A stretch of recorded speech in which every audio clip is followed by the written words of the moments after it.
Tell me about, after, you know, an eventful first few days on the Hill, how are you acclimating in your new position? Yeah, it's very exciting. We have the opportunity to come out here and we are working with a Iowa delegation. It's the first time the Iowa delegation has all been in the majority since the 90s. We're also working across the aisle. I'm making a point to have coffee and breakfast with my colleagues who are also from states like Iowa, a couple of Democrats from Illinois, some from Ohio and Indiana. This is a really good way, not just to share ideas, but at the onset, start forming lasting relationships that hopefully can help both of us as we work through the important policies for Iowa. What are some of those policies that you're looking, to bring, in the early days of the new session of Congress? So I'm very committed right out of the gate that I lead my own legislation. So we'll be dropping a bill that we'll be rolling out here to really hold the federal government accountable on its spending plans in the same way that Iowa families, Iowa farms, and small businesses balance their budget every month. We want the federal government to be doing the same. There's a couple of more that we are rolling out this week. One, getting rid of 87,000 tax collectors that are primarily targeted towards working class families. We voted on that last night and it passed. We're going to look at how we do the strategic petroleum reserve. This is America's like safeguard oil, and it's there so that we can run when there's a national crisis. Unfortunately, we've seen an administration that next month will be coming up looking to sell some of that oil to China, and we're going to make a firm stance on that. Absolutely not. That's there to help America keep running, not pay down other countries. And then some of the things we look at going forward are how we can best help parents, how we can help law enforcement have a relationship with community, not be adversarial with our communities, and then working very hard on what we have an upcoming farm bill to make sure that agriculture in Iowa is helped to be taken care of. Now, obviously, Congressman, all of Iowa's congressional delegation is Republican. You defeated a Democrat in last November's election, and you kind of touched on it a little earlier. What are you doing to bring bipartisanship? So, job number one is taking care of Iowa. Look, only a third of the voters in our last election were Republican. The other two-thirds are independents and Democrats. We are already working across the aisle at the federal level to do this well, but I'm committed to making sure that every Iowan has their voice. That's why we're opening up 3 new offices in Iowa. One right in downtown Des Moines so people can walk in and talk to a live person.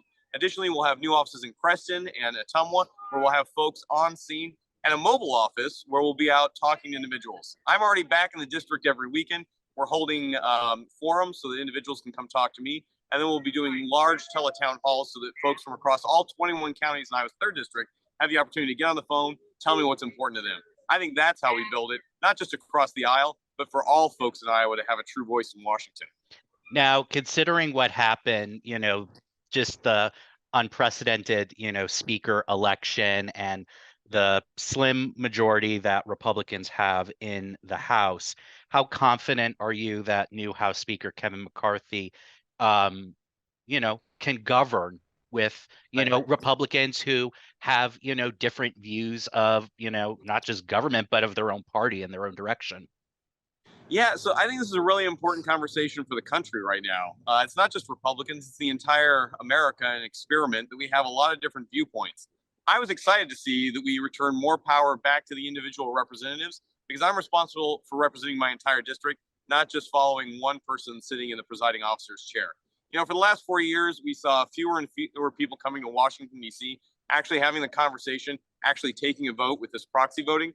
The first thing we did was get rid of proxy voting so people actually had to show up and do the hard work of having tough conversations. We got to see this play out over the course of 3 days, and while to the American people that might seem frustrating, the reality was it was a good conversation, and we're electing the person third in line for the presidency. These are important conversations to be having.